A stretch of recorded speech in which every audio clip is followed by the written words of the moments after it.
Elena menemukan kata-katanya terjebak di tenggorokannya. Untuk beberapa alasan, kata-kata Kinan dan tatapan dinginnya menekannya ke dalam keheningan. Dia salah mengira bahwa dia telah berhasil menekan tombol kekalahan Kinan. Kinan, sekarang bukan waktunya untuk menunjukkan emosimu, pikirkan pamanmu. Diam, kata Kinan tegas, aku tidak berbicara denganmu. Kamu. Wajah Elena memerah karena marah hampir seketika saat dendam melintas di matanya. Kinan, anjing, beraninya dia berbicara padaku seperti ini. Elena dengan cepat menenangkan diri dan berpura-pura mengeluh, menambahkan, Kinan, aku hanya mencarimu. Kakakku tidak ingin berbicara denganmu. Apakah kamu tuli? Gavin semakin marah saat semakin banyak waktu yang dia habiskan dengan wanita ini. Apa yang dilihat Vano di bimbo ini? Dia pasti kehilangan akal sehatnya karena wanita ini bahkan tidak sekelas dengan kakak perempuannya. Elena bersyukur bahwa anak laki-laki itu memberinya lebih banyak materi untuk tindakan wanitanya yang bersalah dan dia akan melanjutkan pertunjukannya ketika Vano berkata dengan suara rendah, aku di sini bukan untuk memberimu bantuan palsu atau sebaliknya. Dia mengadakan kontak mata dengan Kinan saat dia berkata begitu. Vano adalah tempat dia berada hari itu secara profesional karena dia memiliki mata yang bagus untuk bakat. Dia diam karena dia terpesona oleh perubahan yang dia perhatikan telah terjadi di dalam Kinan. Itu mungkin menghindari orang lain tetapi bukan dia. Kinan masih pendiam yang sama terlihat sebelumnya. Tidak ada jiwa atau tujuan di mata Kinan, sepertinya dia hidup dalam kenyataan yang ditangguhkan. Namun, dia yang baru memiliki semangat dan pancaran di matanya. Dia menemukan pandangan yang sama pada orang-orang yang sangat sukses sebelumnya, orang-orang yang menguasai dunia. Itu adalah sesuatu yang dilahirkan dengan hebat, mereka berbicara tentang tekad baja dan semangat gigih. Seolah-olah wanita yang dinikahinya adalah Kinan dalam hibernasi dan yang berdiri di depannya sekarang akhirnya terbangun. Apa yang memicu perubahan ini? Vano akhirnya memahami laporan Kenzo sebelumnya. Kenzo menyebutkan perubahan pada Kinan, khususnya tatapannya yang tak tergoyahkan yang sulit untuk diabaikan. Vano telah menepisnya saat itu, tetapi sekarang dia mengerti apa yang dia maksud. Matanya mengomunikasikan kekayaan batin dari kepercayaan dan ketenangan. Itu bukan sesuatu yang bisa dipalsukan, itu adalah sesuatu seperti naluri lahir alami. Secara bersamaan, Vano melihat sesuatu dari dirinya tercermin dalam dirinya. Vano tidak bisa mengerti apa yang memicu perubahan mendadak ini. Terlepas dari itu berarti dia memeluknya dengan cara yang berbeda dan memperlakukannya secara berbeda dari sebelumnya. Inilah yang seharusnya kamu ambil dari perceraian kita. Aku pribadi membawanya kepadamu karena aku percaya itu adalah rasa hormat yang pantas kamu terima. Terimalah. Vano mengeluarkan cek dan menyerahkannya dengan hormat. Tidak ada sedikit pun rasa merendahkan dalam tindakannya. Kinan bahkan tidak melihat cek yang disodorkan ketika dia menjawab, terima kasih, tetapi aku tidak membutuhkannya. Vano berkata dengan alis terangkat, apakah kamu membutuhkannya atau tidak itu adalah urusanmu, tetapi apakah akan memberikannya kepadamu atau tidak adalah hakku. Aku berutang sebanyak ini kepadamu. Ambillah atau kita tidak akan pernah merasa adil.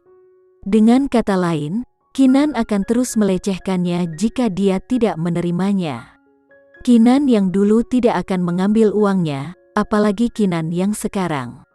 Untuk kepuasannya, Kinan menerima ceknya. Sebelum dia bisa memberinya senyuman, Kinan merobek cek itu menjadi beberapa bagian. Semua orang terkejut. Itu adalah cek untuk 250 miliar. Kinan merobeknya tanpa mengedipkan mata. Bahkan Elena merasa kasihan dengan uang itu.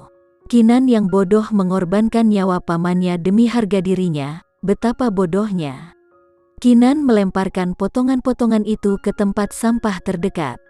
Sekarang, Kita seimbang, Kinan berkata tanpa tergesa-gesa. Ada badai berkumpul di mata Vano tapi ekspresinya tetap terukur.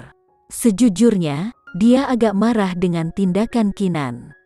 Asuhannya yang baik mencegahnya meledak.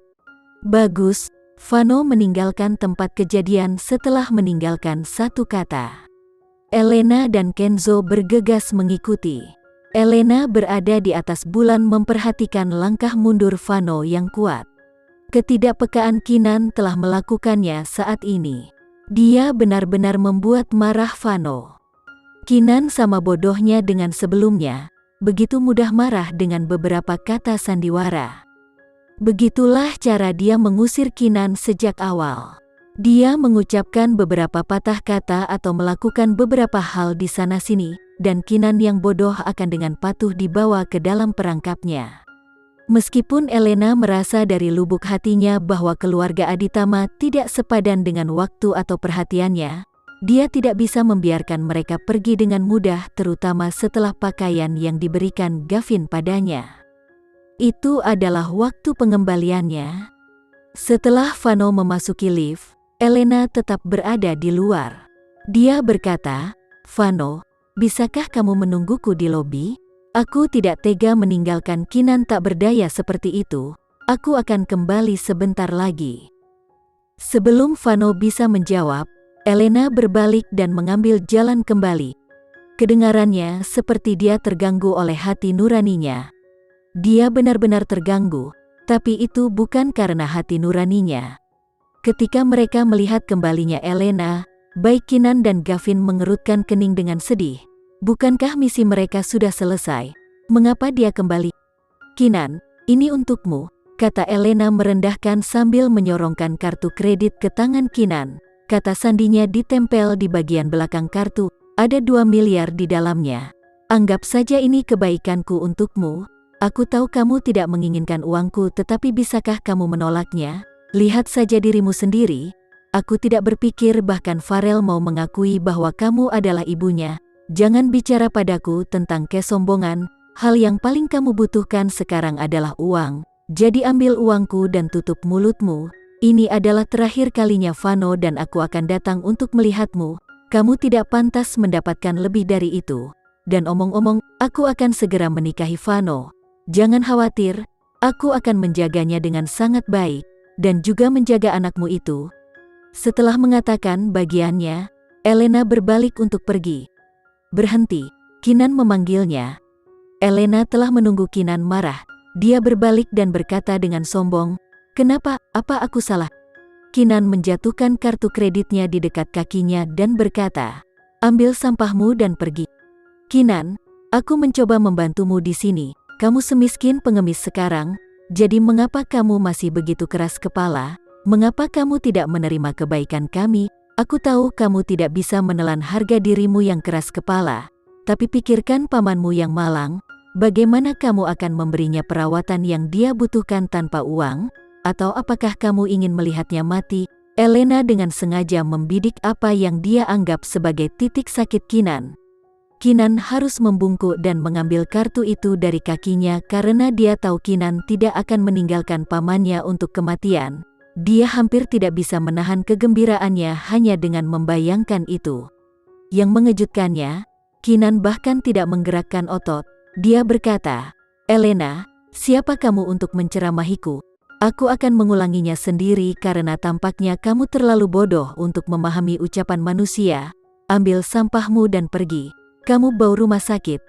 "Kamu," Elena marah tanpa kata-kata. "Kinan, jangan gigit tangan yang ingin memberimu makan. Kamu pikir aku benar-benar ingin membantumu? Aku melakukan ini karena kamu mantan istri Vano dan mamanya Farel. Jadi jangan terlalu memikirkan dirimu sendiri."